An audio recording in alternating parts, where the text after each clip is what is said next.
కాంగ్రెస్ నేతలతో కురియన్ కమిటీ సమావేశం కొనసాగుతోంది. పార్లమెంట్ల వారీగా ఎమ్మెల్యేలు, నియోజకవర్గ ఇన్ఛార్జ్లతో కురియన్ కమిటీ భేటీ అయింది. దీనికి సంబంధించి ఈ నెల 21ని ఏఐసీసీకి రిపోర్ట్ ఇవ్వనుంది కురియన్ కమిటీ.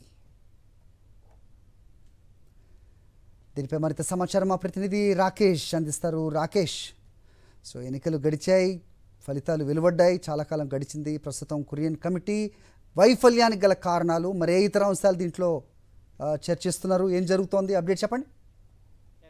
తెలంగాణ కాంగ్రెస్ నేతలతో వరుసగా భేటీ అవుతున్న కురియన్ కమిటీ ఈ నెల 21న ఏఐసీసీకి తన రిపోర్ట్ని ఇవ్వబోతా ఉంది. రిపోర్టుకు సంబంధించి నిన్న 17 పార్లమెంట్లకు సంబంధించి గెలిచిన అలాగే ఓడిన అభ్యర్థులతో వరుస సమావేశాలు నిర్వహించింది. కొంత డ్రాఫ్ట్ సిద్ధం చేసింది. అలాగే ఈరోజు మొత్తం 17 పార్లమెంట్ల పరిధిలో ఉన్న గెలిచిన ఎమ్మెల్యేలు అలాగే ఓడిన నేతలకు సంబంధించి నియోజకవర్గ ఇన్ఛార్జీలతో కూడా సమావేశాలు కొనసాగుతుంది. ఇప్పుడు 3 పార్లమెంట్ల పరిధిలోనే ముఖ్య నేతలతో భేటీ అయిపోయింది. ఇంకా 14 పార్లమెంట్లకు సంబంధించి సాయంత్రం వరకు వరుస సమీక్షలు నిర్వహించబోతా ఉంది. మొత్తం కూడా డ్రాఫ్ట్ అంతా కూడా ఈ 2-3 రోజుల్లో సిద్ధం చేసి 21న ఏఐసీసీ అధ్యక్షుడు ఖర్గేకు అలాగే రాహుల్ గాంధీకి ఇవ్వబోతున్నారు.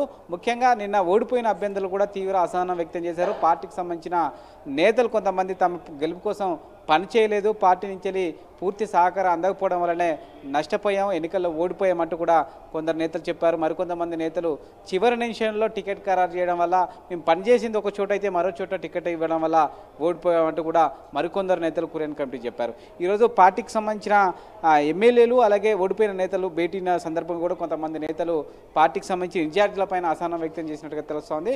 ముఖ్యంగా 17 పార్లమెంట్లకు సంబంధించి ఒక్కొక్క మంత్రికి ఇన్ఛార్జి బాధ్యతలు ఇచ్చారు. అయితే ఇన్ఛార్జికి సంబంధించి ఏ మంత్రికి ఏ పార్లమెంట్ అయితే ఇన్ఛార్జి ఇచ్చారో అక్కడ పనిచేయకుండా తన సొంత నియోజకవర్గంలో పనిచేయడం ద్వారా ఇక్కడ నేతల మధ్య సమన్వయం అనేది కొరవడింది. ఎవరు కూడా అభ్యర్థి యొక్క మాట వినలేదు. దీంతో నేతల మధ్య కోఆర్డినేషన్ లేకపోవడం వల్ల కూడా కొంత నష్టం జరిగిందంటూ కూడా ఈరోజు కొంతమంది ఓడిపోయిన నేతలు, కొంతమంది ఎమ్మెల్యేలు కూడా ఈ విషయాన్ని కురియన్కు చెప్పినట్టుగా తెలుస్తుంది. కురియన్కు సంబంధించి కొంత వ్యక్తిగత కారణాలతో కూడా తిరిగి వెళ్ళిపోయారు. అయితే ఫర్గత్ సింగ్తో పాటు మరో నేత ఇద్దరు కూడా ప్రస్తుతం ముఖ్య నేతలతో మాట్లాడుతున్నారు. సాయంత్రం కల్లా కూడా ముఖ్యమైన నేతల అభిప్రాయం తీసుకుంటారు. అవసరమైతే రేపు కూడా మిగిలిన నేతల అభిప్రాయం తీసుకుని ఢిల్లీకి వెళ్ళిన తర్వాత మొత్తం డ్రాఫ్ట్ సిద్ధం చేసి 21న ఏఐసీసీకి డ్రాఫ్ట్ అందజేస్తారు. ఈ డ్రాఫ్ట్ ఆధారంగానే పార్టీకి సంబంధించి క్రమశిక్షణ చర్యలు కానీ ఇతరకు సంబంధించిన అంశాలపైన దృష్టి పెట్టే అవకాశం ఉంది.